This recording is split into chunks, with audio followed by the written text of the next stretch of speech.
Oke, kita akan coba lanjutkan materi MySQL sebelumnya. Eh, kita buka kembali materi MySQL sebelumnya. Jadi di pertemuan sebelumnya atau di bagian pertama kita sudah membuat tabel, yaitu pertama adalah tabel admin, ada tabel barang dan tabel kategori. Jadi saling berelasi di mana admin itu dapat entry data barang lebih dari satu atau kardinalitasnya one to many ya, kardinalitas. Jadi one to many. Jadi satu admin bisa mengentry banyak barang, begitu juga ke kategori ya one to many, satu admin bisa mengentry data kategori satu berbanding banyak atau one to many, sedangkan barang berrelasi dengan kategori di mana satu kategori bisa banyak barang. Oke, sekarang yang saya mau ajarkan sekarang kali ini adalah kita sudah mempunyai tiga tabel yang berbeda ini yang berrelasi dengan satu dengan yang lainnya. Kemudian masing-masing tabel juga sudah mempunyai datanya masing-masing. Ada tabel admin, ada tabel barang, ini data-datanya. Kemudian ini ada tabel kategori, datanya. Nah, yang saya ingin ajarkan sekarang adalah tentang bahasa query. Bahasa query. Jadi query itu kan SQL ya. Ini singkatan dari Structure Query Language. Structured Query Language SQL. Jadi bagi kalian mahasiswa yang baru belajar, apalagi semester 1 semester 2, berpikirnya kan misalkan, wah saya ingin membuat sebuah sistem informasi, saya ingin membuat sebuah sistem informasi berbasis web misalkan. Jadi yang dipikir itu gimana cara membuat web yang baik gitu. Padahal nggak gitu seharusnya. Yang dipelajari dasarnya dulu, cara membuat database-nya dulu, karena yang dijadikan tempat penyimpanan nanti adalah database-nya, bukannya si PHP-nya atau si bahasa pemrogramannya. Kalau si bahasa pemrogramannya cuma sebagai interface. Jadi CRUD-nya itu aplikasinya memang digunakan bahasa pemrograman, PHP, kemudian apa namanya, Android dan sebagainya gitu. Tapi kalau untuk datanya ya kita harus belajar tentang query atau database, misalkan MySQL atau SQL Server dan sebagainya. Karena kita fokusnya sekarang ke SQL dan menggunakan aplikasi SQL Yoke, maka kita belajar tentang bahasa query. Nah, yang namanya query itu ada yang namanya klausa. Sebenarnya kalau kita ngomongin data itu ada hubungannya sama DML. DML itu data manipulation language. Ada lagi DDL atau data definition language. Gampangnya gini sih, kalau buat kalian yang baru belajar bingung apa sih DML, apa sih DDL gitu. DML itu berhubungan dengan manipulasi ya, jadi kata M yang diambil, manipulasi. Manipulasi itu berarti melakukan perubahan ya, paling gampangnya ya, perubahan. Jadi ketika misalnya kita ibaratkan kayak air ya, air ada di dalam ember atau di dalam gayung gitu. Nah, ketika kosong kita isikan air, dia bisa penuh. Tapi kalau kita gunakan sebagian airnya, itu bisa berkurang. Kalau ditambahkan melebihi bisa luber juga gitu. Jadi itu berhubungan dengan manipulasi data. Nah, kalau di database kita mengenal dengan nama CRUD. CRUD itu singkatan dari create, read, update, sama delete. Tuh. Jadi yang namanya data itu bisa di-create atau di-insert atau dimasukkan datanya. Kemudian bisa di-read, ditampilkan atau dibaca. Kemudian bisa di-update atau diubah datanya. Jadi konsep mengubah itu ya kita pilih salah satu data yang ingin dirubah, kemudian kita ubah. Tapi yang diubah bukan primary key-nya ya, bukan kuncinya ya, tetapi data pengikutnya. Misalkan kita punya kode ini nih, misalkan kita punya tabel barang. Tuh, tabel barang. Nah ini nggak bisa dirubah, karena kalau dirubah nanti berantakan, karena ini ada data lain yang berrelasi ke sini gitu. Yang dirubah hanya semua yang berhubungan dengan bukan primary key. Ya kode kategori bisa dirubah, kemudian nama barang bisa dirubah, harga barang bisa dirubah gitu. Jadi bukan kunci yang dirubah, tetapi data pengikutnya. Gitu. Sedangkan kalau DDL itu tadi DML ya. Kalau DDL itu berhubungan dengan fisiknya, gitu. Fisik tabelnya atau struktur tabel, gitu. Bukan datanya lagi, tetapi si tabelnya sendiri. Ya, misalkan kayak di eh, create itu bukannya create ketik root di atas ya. Kalau ini sih sebenarnya ini diganti bisa dengan insert ya. Tetapi karena istilah root tadi C-nya ada create ya berarti create kemudian ada alter, kemudian ada drop. Nah, kalau di atas kan delete nih. Nah, di sini drop gitu.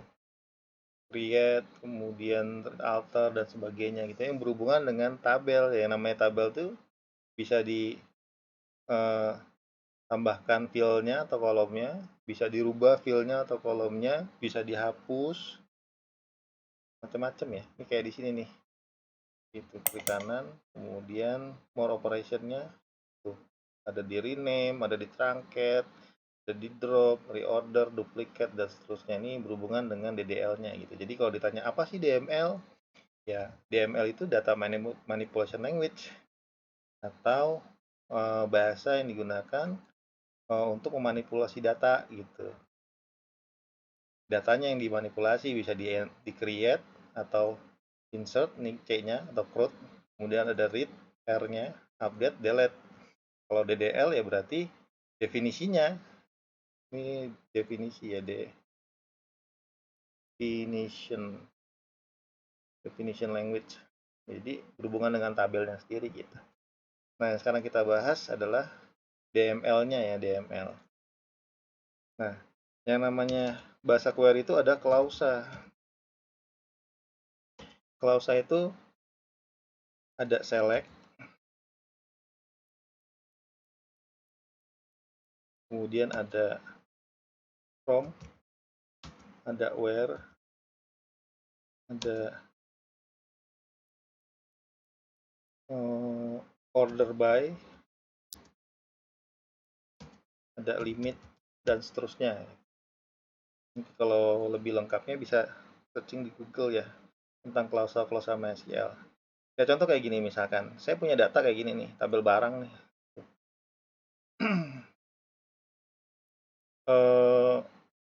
Saya mau menampilkan semua data barang, ada 2 nih. Nah berarti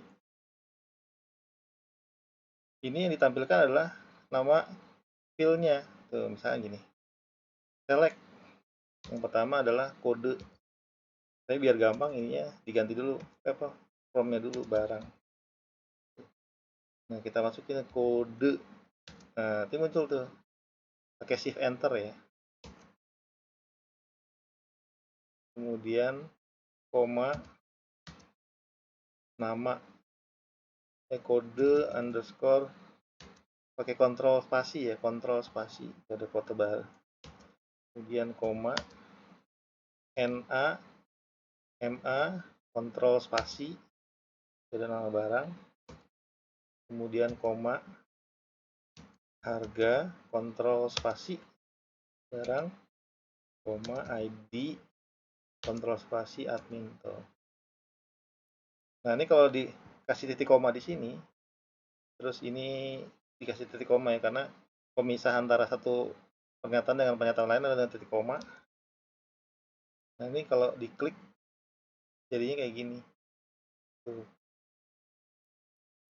Oh, ini kurang titik komanya. Nah, sini.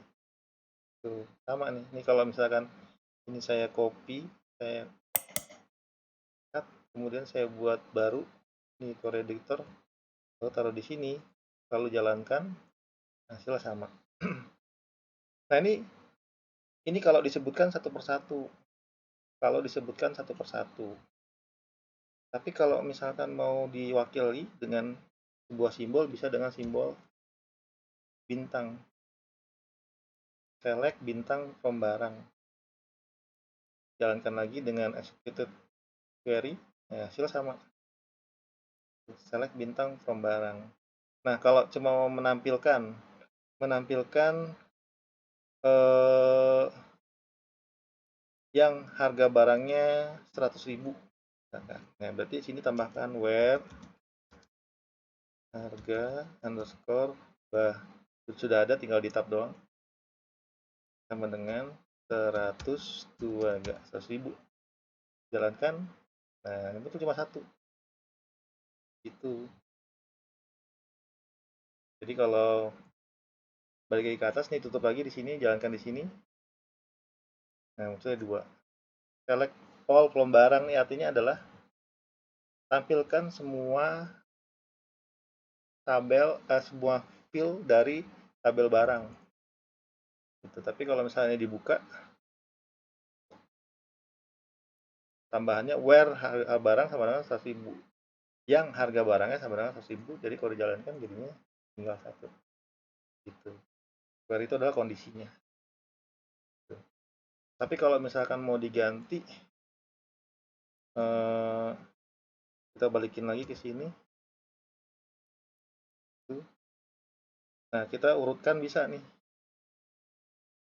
Order by harga underscore barang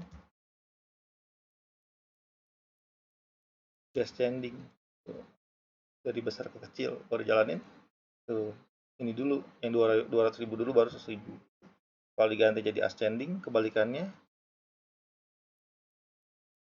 nah nanti jadinya 100.000.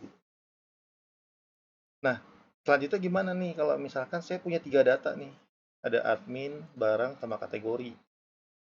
Nah, cara paling gampangnya gini. Berarti kita sebutkan from-nya, koma, kategori, koma, admin. Tuh. Barang, kategori, admin. Tuh. Tapi karena dia berelasi, itu contohnya ada berelasi gini kan tuh. Kode barang, kode kategori, kode barang, adi admin. Berarti di sini tambahkan where barang titik. Kemudian pilih kode barang sama dengan kategori tab titik kode kategori. Ini salah nih. Nah, ini kita balik lagi, barang titik kode kategori sama dengan kategori tab titik kode kategori. Tuh. And barang titik ID admin sama dengan admin titik ID admin. Nah, ini kita mau tampilin yang mana?